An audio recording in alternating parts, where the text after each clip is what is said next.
Welcome back, everyone, to the Embodied Integrative Healing Podcast.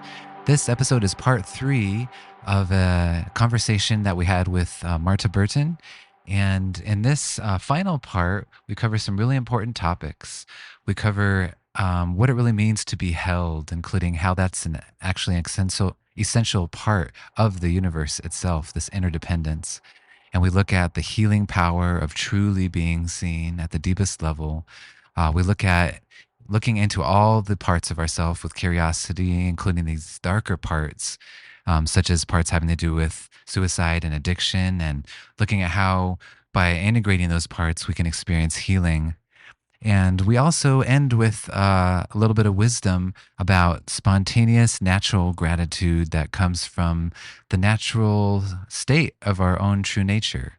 So I really just hope you enjoy this final part of this conversation with Marta, and let's check it out. And we're here to hold each other.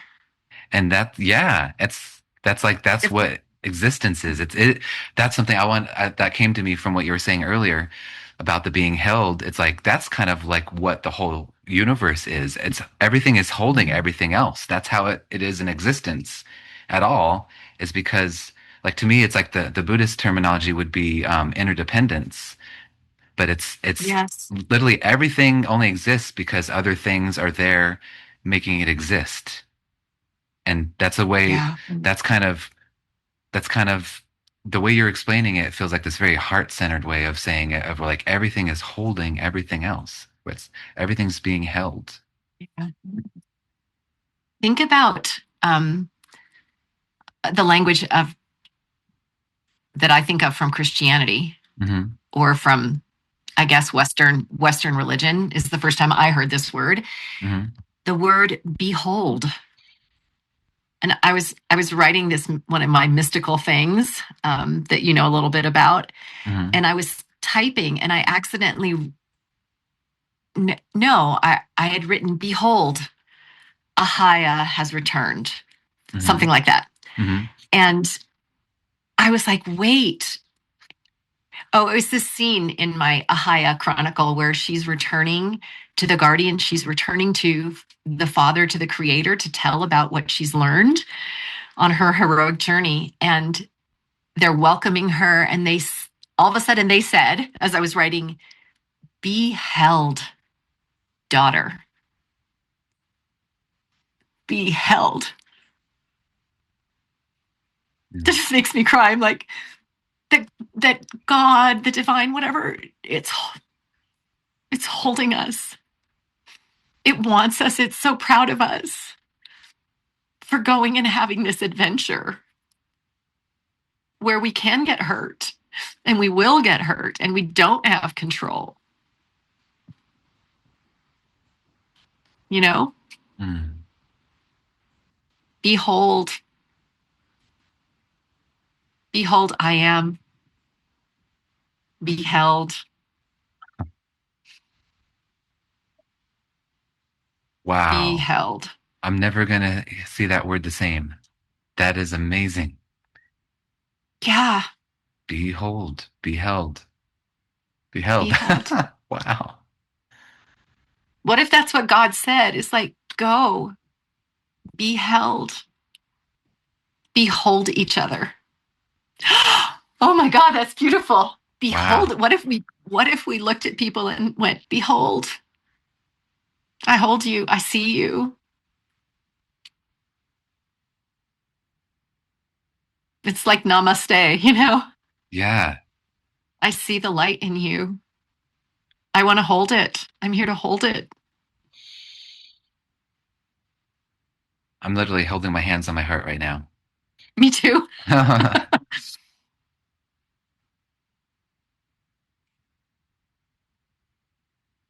It's witnessing, you know. I also think like the deepest healing is witnessing. And we can do that for each other, and we can do that for ourselves, and we can do that with each other. But nothing heals that isn't witnessed. Oh, Marta, I just had like 5 insights explode at the same time when you said that. Like the witnessing is seeing. And so popular nowadays, and rightfully so, is this kind of idea of like being seen. Like, am I Mm-hmm. seen or not? You know, and that's I talked to this with a friend a while back because me and this other friend had this experience where we both felt really seen with each other, like really deeply. Mm-hmm. And and being seen, it's pure awareness. It's like you actually, for like once in your life, hopefully way more than once, but sometimes it feels like for once in your life, you actually see someone really, and they actually see you really. And then that is so healing. Like you don't say anything, you don't do anything, but when you actually saw them, and to me, that means like awareness was 1,000,000,000% present. Mm-hmm. When you actually see them, so much healing happens that cannot happen any other way. And it's instant. Yeah. And it's the seeing that heals, and the seeing is the witnessing, and that's the awareness. And and I know earlier talked about this. I want to touch on the somatic intelligence, because what I've experienced in myself with practitioners that I work with, and then what I'm also practicing with clients that I work with, um, is just the seeing of the experience in your body of like, okay, I feel really scared, and and it's in my lower back, and I'm just kind of recounting an experience I had once, and wow, I feel it in my lower back. Oh, and wow, it's really scary, and it's like this big black kind of dark mass that's kind of smoky, and just noticing what it's like and letting it be there, and like giving it its Mm-hmm. voice of what it actually is like. It's like, what's it really like? Oh, this is what it's really like. And then doing that, it transformed. This experience I had, it transformed into so much peace. And then literally my sacrum was like just alive with vital energy of like vibrating peace. Mm. And then and feels like what we're talking about is a description for that, because I let that fear be seen. Yes. I just let it be seen. It wanted to be seen, just like a person wants to be seen. Mm-hmm. And when it was seen, it was healed. Mm-hmm. And it was the awareness that was doing that, like just that actual looking and noticing. And so I'm just having, thank you so much, Marta. I'm having like all these connections like Mm. happening. Oh, wow. And I just want to note, like in seeing that dark, thick, however you described it, you Hmm. didn't kick it out. You didn't say, I need to get this out of me. You No, didn't kick it out. You didn't have to. You transmuted it it, through witnessing. it was like the opposite of kicking it out. It was like, come on in and let's look. Let me hold you. You Yeah. can come into my house so I can, like, you can tell me everything you want to say, and I can see what you look like. That's what it felt like, almost like visually, like the Mm. fear wanted to be like, please just like look at me, see what I look like. And I was like, okay, come in. And I actually like looked at it, and I was like, the metaphor would be like, I actually put on my glasses, and I was just like looking all around, and like, this is what you're like, and like I see that you're like that, and you're kind of like this color, and you make me feel this way. And it's like just totally seeing out all of it, looking at all of it. Yeah. Mm. Yeah. And then, like every time we do this, we have more capacity. Like there's room to hold more in ourselves and other people. Absolutely. Yeah. I love that. It's, yeah, building your capacity. um and it's so true. That's how we can help heal other people, because when we experience that capacity bigger in ourselves, well, then we're just like available for that for other people. Then when they have something come up that's really scary, we're like, what, we want to see it, because we know that's what works, is Yeah. seeing it. We're not like, oh no, you're scared. Uh-oh. It's like, oh Yeah. yeah, wow, you're scared. What's that like? Where's that in your body? What's it look like? Yeah. What's it feel like? What's it doing? Wow, I want to see. Yeah. Hmm. I think Dr. Frank Anderson, he's so good at this when he demos, and he's not afraid of any parts. Like we've talked about suicidal parts, and there's a couple kinds of suicidal parts. One is a part that's not really, it just wants to die. It's not, it doesn't want to kill itself. It just wants to die. And it wants, yeah. Yeah. Then there are suicidal parts that might be planning to kill us, that they really do want to, they want to do the deed. But he's not scared of any of them. He's just like so enthusiastic about getting to know them when he's working with a client. And it's just beautiful to watch. I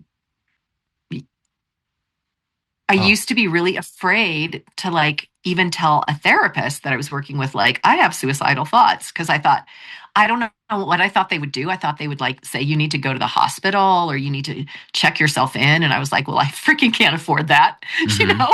Like, but over these, last 4 years where I've really gone through this dark period and really wanted to, like, the part of me that wanted to die was really strong.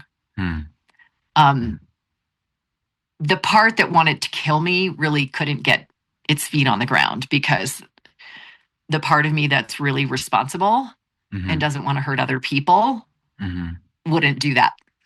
It just wouldn't do that.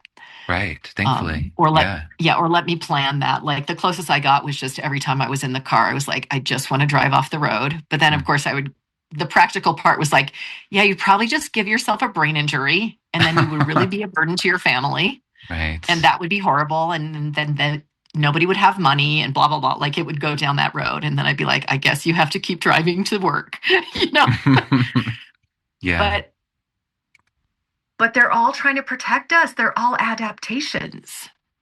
The part that wants, and the way Frank would get to know them was so beautiful. And it's the way what you just described with your clients is, we don't have to be afraid. They just need to be seen and maybe even appreciated for what they're trying to do or what they're carrying and how they're trying to help us keep going, maybe, or end the pain. Like the true suicidal part just really wants to stop the pain. And how innocent is that? It's like, what's wrong with like wanting to not be in pain? That's a very innocent thing, Yeah. Like, addiction parts, they're really just, they're adaptations that are trying to help people survive. I don't remember which book or which talk, but Eckhart Tolle talks about alcohol, and he talks about how people are numbing. And he says something like, honestly, there are a lot of people who wouldn't make it. These are my words. Something like, some people couldn't survive without alcohol. They're just doing what they need to do. It's almost, it's like someone who's got like extreme physical pain, and so they take painkillers. It's like, well, if they didn't take painkillers, they're just thriving in pain, thriving in pain all day long. What's the point of that? It's like, we take the best medicine we can find at the time, right? At the time that's available to us. I used to drink too much. I'm not proud, but I look back at it. I'm like, oh, it actually helped you. It helped you to not leave that marriage. It helped you to see the bright side. It helped you to be able to see that life really was beautiful. It helped you to go to sleep. I didn't have something better at the time. It's such a compassionate way to look at things like addiction, where it's like, because I think there can be a lot of shame from because I've worked through addiction and sometimes still am, to be honest. And there can be shame with people who have addiction and shame from people who don't, and then look at people who do, I think sometimes too.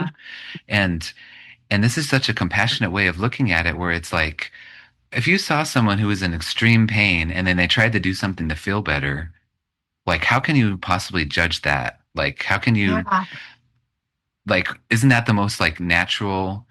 And obviously there's healthy and unhealthy ways, and we improve over time and all that. But just like in the general sense of like, isn't that the most natural thing for like some animal type creature on earth to be in pain and then like try and get rid of the pain and feel better? Like, how could you judge that? Yeah. Yeah. Yeah, I mean, even animals, they know what plants to eat Mm-hmm. to uh, get toxins out of their body. Mm-hmm. They know what plants to eat. I mean, I can't tell you which ones because I just watch these things and I'm like, wow, animals are amazing, you know? Yeah. But yeah, I think we reach for whatever can help us until we either it doesn't work anymore Mm-hmm. and just stops working. Like that was part of the case for alcohol with me, is like I just couldn't, my system couldn't handle it. Like I woke up with raging anxiety Mm-hmm. after drinking, and I was suddenly, my body literally wouldn't let me drink anymore. So it wasn't hard to quit at that point. I tried to quit before, Yeah. but at the point which I did quit, it was like I even the thought of drinking my favorite delicious vodka drink like gave me anxiety just thinking about drinking it. Mm. And so I was like, that's over. You're gonna have to find another way to deal, you Right. know. Yeah. Yeah. Kind of like, yeah, temporary fixes are really good temporarily for temporarily helping. And then, but they are temporary. So then at some point, yeah, we go deeper and don't have to judge ourselves for where we're at on that process. Wow. So, Marta, this has been amazing. I am so delighted and surprised and not surprised at the same time because the universe just like surprises me with insights and wisdom that come out of nowhere. And so I'm not surprised that that happens because it keeps happening, but I'm always surprised when it happens somehow still. So, so thank you for Marta for being part of that and for sharing, just sharing everything you shared. Just so much wisdom here. And I really feel like I'm feeling this really strongly. People are going to really benefit from hearing this episode. And all your info, just so everyone knows, is going to be in the podcast description, website, and where they can contact you, and all those things. So you know, people who want, because like you mentioned, you can do virtual sessions. So you know, anyone listening here can connect with you and do a session with you. And if anyone happens to be where you're at, they could do an in-person session as well. And um, yeah, Marta, is there anything as before we kind of wrap up that you want to kind of leave people with? If this is like this is the last thing they ever heard from you for some strange reason, and they wanted to hear something that could, you know, help support them and encourage them, anything you might want to share? You know what just came to me, Jordan, Yeah. is because I was just going to say thank you. Hmm. So, such a genuine sense of gratefulness from having this conversation and discovering things along the way and being able Yeah. to articulate what I'm learning. And then, as I was saying that, so the piece of wisdom is if you're not feeling grateful or thankful, I don't think you need to practice gratitude. I think you are allowed to be gentle with yourself and feel what you're feeling. Hmm. Gratitude will come, Yeah. but it's nothing to force. Hmm. And I'm really seeing that in my life now. Like, I know people want to gratitude practice this, gratitude practice that. That's wonderful. But if you're in a difficult, dark place where you are anxious or struggling to be here, don't ask yourself to be thankful. Ask yourself what's hurting inside of you and honor that. Yeah. And I think as we go through these processes of recovering the lost parts of ourselves, it gets really easy to be grateful. Hmm. And you don't have to practice it. It just bursts forth from a heart of your true nature is to be full of grace Yeah. and to have enough. And yeah, that's my words of wisdom is I think practice compassion if you're going to practice something Hmm. for That's so. yourself and the situation you may be in. Thank you, Marta, for that. That is so beautiful and encouraging. Getting teary eyed again.